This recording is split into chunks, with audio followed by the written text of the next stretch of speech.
여자는 폐경이 되면 완전히 바닥을 치는 그런 아주 드라마틱한 변화를 겪고 호르몬 보충요법을 해서는 안 되는 분들이 있습니다. HRT 같이 약으로만 해야 되느냐? 그건 아니고요. 네, 안녕하세요. 다솜이 여러분. 배정원TV의 배정원입니다.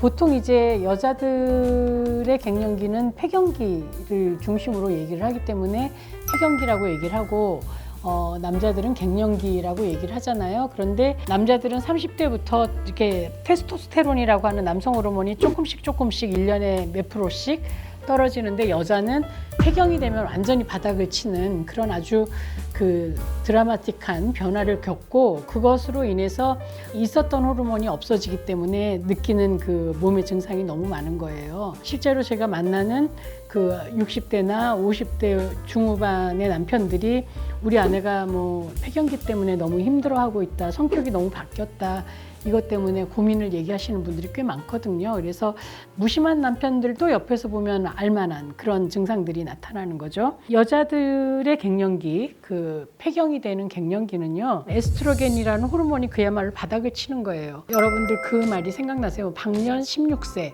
그래서 여자의 16세는 왜 물이 차는 나이다. 그래서 막 얼굴도 복숭아처럼 발그레해지고 막 그렇다라고 얘기하는데 여자의 폐경기는 물이 빠지는 과정인 것 같아요. 그래서 피부가 이렇게 왜 나무를 보면 단풍이 들고 낙엽이 질 때 보면 단풍이라는 게 결국은 왜 물을 더 안 올려보내서 이제 색깔 변화가 일어나는 거잖아요.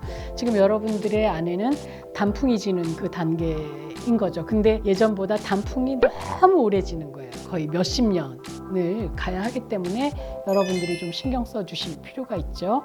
오늘은 이 갱년기에 여자의 몸에 나타나는, 마음에 나타나는 그런 변화와 HRT, 호르몬 보충요법, 그것이 누구에게 좀 권장되고 누구는 하지 말아야 되는지, 그리고 호르몬 보충요법 외에도 이제 여러 가지 방법들이 제시가 되거든요. 근데 거기에서 특히 이제 어떤 운동하고 어떤 영향이 있는지에 대해서 좀 얘기를 해보려고 합니다. 일단 폐경기가 되면요, 제일 많이 겪는 게 홍조 현상이에요. 그래서 얼굴에 이렇게 훅 그러고 열이 달아오르는 거죠. 이게 이제 어떤 혈관의 문제이기도 한데 이때 얼굴이 빨개지면서 열이 오르면서 식은땀이 또 쫙 나기 때문에 특히 이제 이게 자고 일어나면 심할 때가 많아요. 그래갖고 완전히 잠옷이나 이부자리가 젖을 정도의 땀을 흘리는 경우가 굉장히 많거든요. 근데 이렇게 홍조가 심하신 분들은 심장 질환에 걸릴 위험이 많다고 그래요. 이게 혈관에 대한 문제이기 때문에. 그리고 홍조가 있는 분들은 체온 조절이 유난히 더 안 됩니다. 그래서 체온 조절이 안 돼갖고 금방 더웠다 금방 추웠다 하고 왜 에어컨이 좀 나오면 시원했다가 금방 추워서 가디건이라도 이렇게 둘러야 되고 또 그러다 너무 더워서 또 가디건을 벗게 되고 이렇게 추웠다 더웠다가 많은 거예요. 그래서 남편들께서는 왜 아내가 자다가 이불을 갑자기 찬에 던졌다가 또 이불을 끌어당겼다 막 이러고 더운데 춥다고 그러고 추운데 덥다고 그러고 그래서 이불을 같이 쓰지 못하는 그런 분들이 많이 계실 겁니다. 그리고 또 감정의 롤러코스터라고 얘기하는데 감정이 너무 막 이렇게 널뛰듯이 뛰는 거예요. 그래서 사춘기 때는 좀 긍정적으로 뛴다면 이게 뭐지? 막 막연한 불안, 설레임 막 이런 거라면 폐경기의 감정은 막 좀 부정적이에요. 그래서 짜증이 굉장히 많이 나고요. 물론 사춘기 때도 짜증이 많이 나지만 불안하고 그리고 스트레스에 굉장히 취약합니다. 그래서 스트레스가 있을 때 젊었을 때는 그 스트레스를 굉장히 극복을 잘하고 문제를 타개해 나가는 힘이 좋았다면 나이가 들면서 스트레스가 있으면 일어나지 못하고 막 되게 절망하고 공황 상태가 되고 그러는 경우도 많이 있고요. 무엇보다 의욕이 없어요. 그래서 폐경기 지난 분들이 그냥 하루 종일 집에서 뒹굴뒹굴 누워 계시는 분들이 많이 있습니다. 그래서 우울증 걸렸다라는 분들도 많이 계시고 그리고 집중력이 많이 떨어지고 그리고 이제 무기력해지고 그리고 일에 있어서 자신감 많이 떨어지는 거예요. 그리고 불안은 굉장히 높아지고 화가 나면 또 굉장히 막 터질 것 같은 화가 나기도 합니다. 그래서 저도 사실은 이런 감정의 롤러코스터가 요즘 굉장히 심해서 일을 할 때 저는 뭔가 이렇게 추진력이나 실행력이 굉장히 좋은 사람인데 요즘은 일단 어떤 제의가 들어오면 자신이 없어지는 거예요. 예전 같으면 무조건 예스였는데 지금은 이렇게 한번 좀 생각해 보려고 하고 거절하는 경우가 좀 많아졌다라는 거죠. 어쩔 수 없이 일을 해야 되기 때문에 스스로 이제 뭔가 이렇게 자가동력 하지만 굳이 막 꼭 일어나야 될 일이 없고 뭔가 막 어디 누굴 만나야 될 일이 없고 뭘 마감까지 해야 될 일이 없는 분들은 그냥 이렇게 늘어져 계실 수 있기 쉽겠다라는 생각이 들어요. 그리고 또 제 친구들도 저도 한동안 그 불면 때문에 굉장히 고생을 했는데 수면의 질이 너무 나빠지는 거예요. 아무래도 체온 조절이 안 되니까 더 깼다 잤다가 굉장히 좀 많이 이렇게 반복되는 편이고, 그리고 이렇게 잠대를 놓치면 완전히 하루를 꼴딱 세우는 그런 경우가 많이 있는 거죠. 그래서 이렇게 만성적인 수면 장애가 쌓이니까 이제 더 우울해지고 불안해지고 피로감이 막 쌓이고 머리에 안개가 낀 것 같고 선명하지 않고 그런 증상들이 자꾸 일어나는 겁니다. 그래서 에스트로겐 수치가 떨어지면 스트레스를 다루는 능력이 떨어져요. 기억력도 떨어져요. 이런 게 이제 심해지면 노년기의 인지저하라고 하는 치매도 훨씬 찾아오기 쉽겠죠. 그래서 알츠하이머병도 3분의 2가 여자예요. 그러니까 남자보다 훨씬 더 많이 발병하고 그렇기 때문에 좀 문제죠. 그리고 이제 60%가 호소하는 브레인 포그라는 현상, 이거는 뇌 에너지가 이전하고 달라서라고 합니다. 그래서 집중을 예전보다 훨씬 더 에너지를 더 많이 쓰고, 그리고 뭔가 집중하고 외우려면 시간이 훨씬 더 많이 걸리고, 그리고 건망증 심해지고 단기 기억력이 없어지죠. 그리고 예전만큼 멀티태스킹이 안 되는 거예요. 그래서 여자들의 장점이 보면 전화하면서 라면 끓이고 뭐 청소도 하고 애들 싸움도 말리는 이런 완전히 멀티태스킹이 되던 그런 여자가 이제 하나 하는데도 너무너무 시간이 오래 걸리니까 예전 같지가 않고 무기력해지는 거죠. 그런데 조금 희망을 가진다면 갱년기 이후 몇 년이 지나면 인지력이 좀 다시 회복이 된다라는 연구가 꽤 있어요.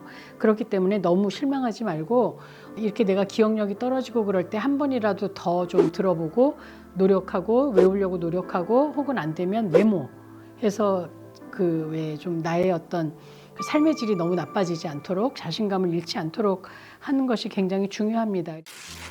여러분, 구독과 좋아요 꼭 눌러주시고요. 알림 설정까지 부탁드립니다. 그런데 이럴 때 이제 우리가 할 수 있는 게 그 호르몬 보충요법이에요. 호르몬 보충요법인데 호르몬 보충요법을 해서는 안 되는 분들이 있습니다. 이런 분들은 뭐 당연히 임신 중인 분들이죠. 근데 이제 폐경기하고 연결해서 생각을 하면 무슨 폐경을 했는데 임신 중에 뭐 이런 걱정을 해라고 생각하지만 50세 미만인데 폐경이 왔으면 그 마지막 월경 후 2년간은 피임을 하셔야 됩니다. 왜냐하면 돌발배란이 있을 수가 있어요. 그리고 50세 이상의 폐경이 왔다면 마지막 월경 후 1년 동안은 피임을 하셔야 된다는 겁니다. 폐경이 된 줄 알았는데 임신되는 경우가 꽤 있다는 거죠. 그렇기 때문에 임신 중이냐, 이거 굉장히 중요한 고려 사항이고, 원인 모르는 비정상 질출혈 같은 게 있으면 이건 암, 자궁내막암이나 자궁암 같은 것일 수 있기 때문에 조심하셔야 되고, 간이 좀 안 좋으신 분은 HRT 하시면 안 됩니다. 흡연하시는 분도 좀 문제 있어요. 흡연하면 피임약도 먹지 말라고 그러거든요. 담배 피는 여자들이 혈전이 많이 생기고 그렇기 때문에 피임약 먹으면 안 된다, 이렇게 얘기하는 겁니다. 그래서 담배 피시는 분들은 다른 방식으로 피임하셔야 돼요. 호르몬제 쓰시면 안 됩니다.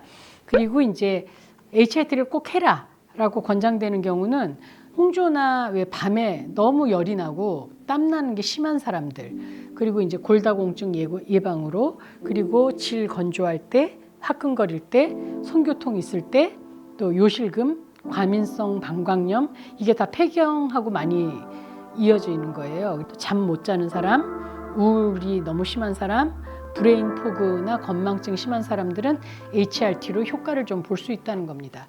근데 이렇게 HRT 같이 약으로만 해야 되느냐, 그건 아니고요. 내 생활 습관을 좀 바꾸면 더 좋아질 수 있죠. 그래서 뭐 운동이라든지 또 좋은 식단, 그리고 왜 좀 환경 호르몬하고 연결되지 않는 그런 식습관, 그러니까 플라스틱 같은 거 좀 많이 안 사용하고 유리 사용하는 거, 이런 것들이 도움이 될 텐데, 오늘 제가 여러분들한테 좀 더 강조해서 말씀드리고 싶은 건 규칙적이고 지속적으로 운동을 하셔야 그 폐경의 증상에서 좀 더 벗어날 수 있다라는 겁니다. 그래서 주당 2시간 30분 정도는 하시는 게 좋다라고 얘기하고요. 폐경 이전에는 한 주에 한 1시간 정도를 4번에서 5번 정도 한다면 폐경 이후에서 65세까지는 3일에서 5일 정도 30분에서 60분 운동하시는 게 좋고요. 70세가 넘으신 분들은 한 주에 15분씩 한 3번에서 4번 정도 운동하는 게 좋습니다. 아무래도 이때는 너무 심한 운동하면 뼈 부러질 수 있고 그래서 유산소 운동, 근력 운동이 굉장히 도움이 됩니다. 그래서 빨리 걷기를 좀 하시면 불면증이나 짜증이나 피로도를 좀 떨어뜨릴 수 있고요. 자전거 타는 거, 춤추는 거, 사교 댄스 많이 하시더라고요.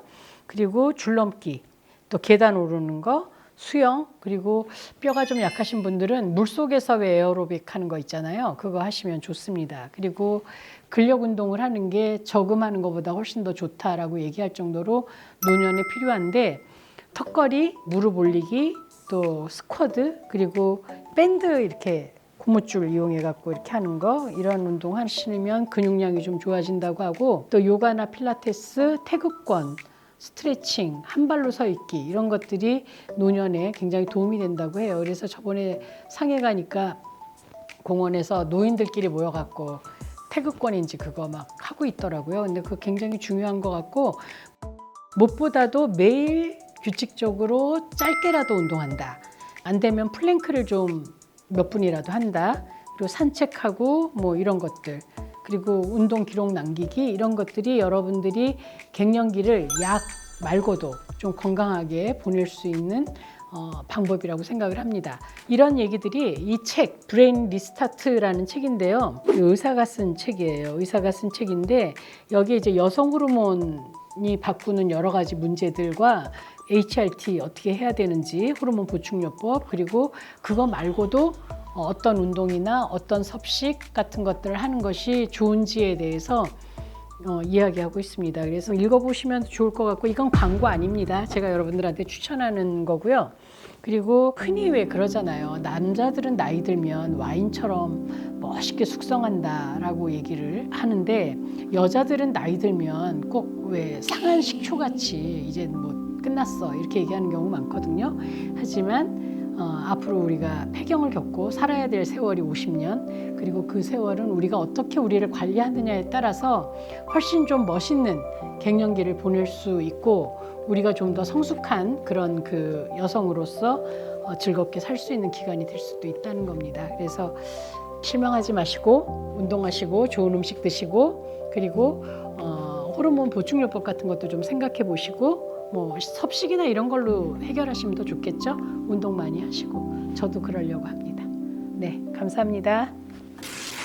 여러분 구독과 좋아요 꼭 눌러주시고요. 알림 설정까지 부탁드립니다.